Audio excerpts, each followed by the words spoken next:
going to start report writing that is included in the project report or progress report. अगर आपको किसी भी company के लिए प्रोग्रेस रिपोर्ट या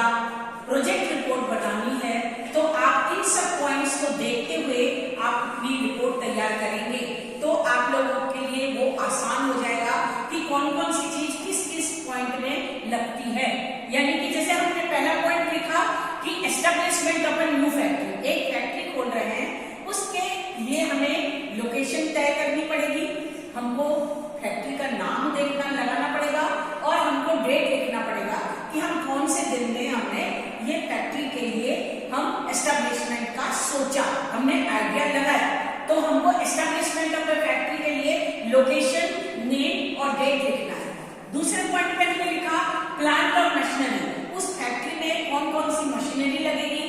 और वो कौन सी तारीख को उस चीज में प्लान किया जाएगा, यानी कि उस चीज को एस्टेब्लिश करने का जो हमने सोचा है उसको हमने मशीनरी कौन कौन सी लगेगी और प्लांट कौन कौन सा लगेगा कि किस चीज की हम फैक्ट्री खोल रहे हैं ये हमें लिखना है। यानी कि हमें 10 मशीनरी, हमने लिखा कि 10 टाइप ऑफ मशीनरी लगेगी, अब वो जो फैक्ट्री खोल रहे हैं उसके अकॉर्डिंग जो मशीनरी है वो लगेगी और हमको रॉ मटेरियल क्या क्या लगेगा, ये हमने रॉ मटेरियल, हमारे कोई भी फैक्ट्री खोल रहे हैं तो रॉ मटेरियल तो जरूर लगता ही है और हमने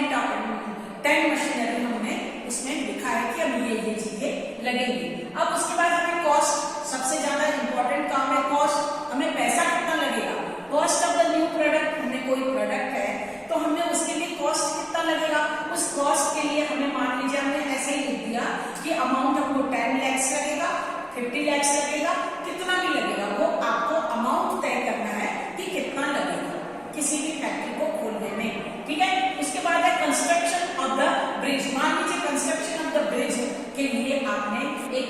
प्रोजेक्ट तैयार करना है या आपको उसकी रिपोर्ट तैयार करनी है तो उसमें भी रॉ मटेरियल क्या लगेगा, लेबर कितनी लगेगी, सबसे इंपॉर्टेंट काम है, और उस लेबर को जो हम डेली बेसिस पे पैसे देंगे, वीकली देंगे या मंथली देंगे, हमको ये सब तय लिखना पड़ेगा। पूरा प्रोजेक्ट बनाने के लिए हमें सारी चीजों को प्लानिंग के द्वारा उस प्रोजेक्ट को तैयार करना पड़ेगा,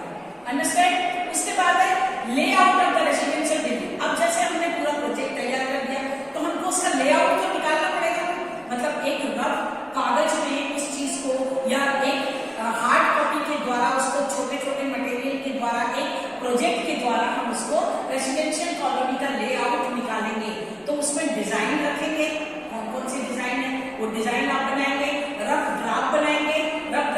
उसका डायग्राम बनाएंगे, तभी हमको वो चीजों का कंप्लीट रेसिडेंशियल कॉलोनी का लेआउट हमको समझ में आएगा, अंडरस्टैंड। उसके बाद है the installation of the equipment, अब हमें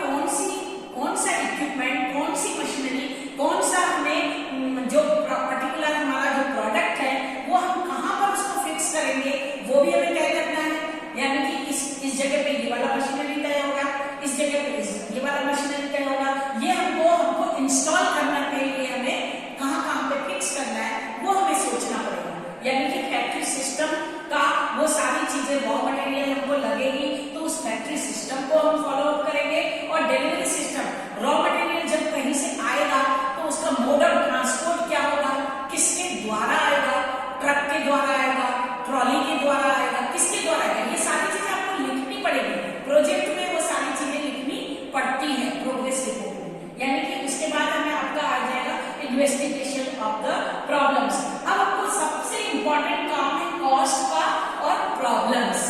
हमको कॉस्ट कितना लगेगा वो हमने देखा, बाकी तो हम तैयार कर लेंगे, लेकिन कॉस्ट हमारे पास जो होगी, अब कॉस्ट की प्रॉब्लम आ सकती है,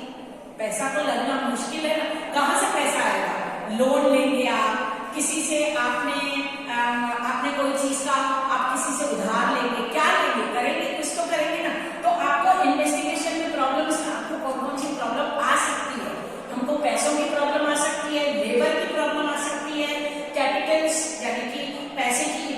अमाउंट की प्रॉब्लम आ सकती है, मटेरियल की प्रॉब्लम आ सकती है, मोड ऑफ ट्रांसपोर्ट की प्रॉब्लम्स आ सकती है। तो वो प्रॉब्लम्स भी आपको प्रोजेक्ट रिपोर्ट में लिखना पड़ेगा कि ये सारी चीजों के बाद जो प्रॉब्लम आएगी वो क्या क्या आएगी, फिर उसके बाद उस चीज का हम सोल्यूशन निकालेंगे कि उस प्रोजेक्ट रिपोर्ट में सोल्यूशन कौन कौन सा हो सकता है। तो वो सोल्यूशन हम बाद में निकालेंगे, लेकिन हमारी पहले प्रॉब्लम्स तो क्रिएट हो। अगर प्रॉब्लम नहीं होगी तो हमें सोल्यूशन निकालने का मतलब ही नहीं है। तो प्रॉब्लम तो सबसे पहले इंपॉर्टेंट काम है कि हमें क्या प्रॉब्लम आएगी, कॉस्ट की आएगी, लेबर की आएगी, किसकी प्रॉब्लम आएगी। तो ये सारी चीजें हो गई प्रोजेक्ट रिपोर्ट में, जो कि हमारा ये प्लांट एंड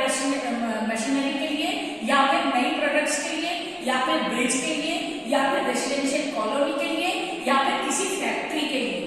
हर जगह पे ये प्रॉब्लम आ सकती है और ये सारी चीजों के द्वारा हम प्रोजेक्ट बना सकते हैं।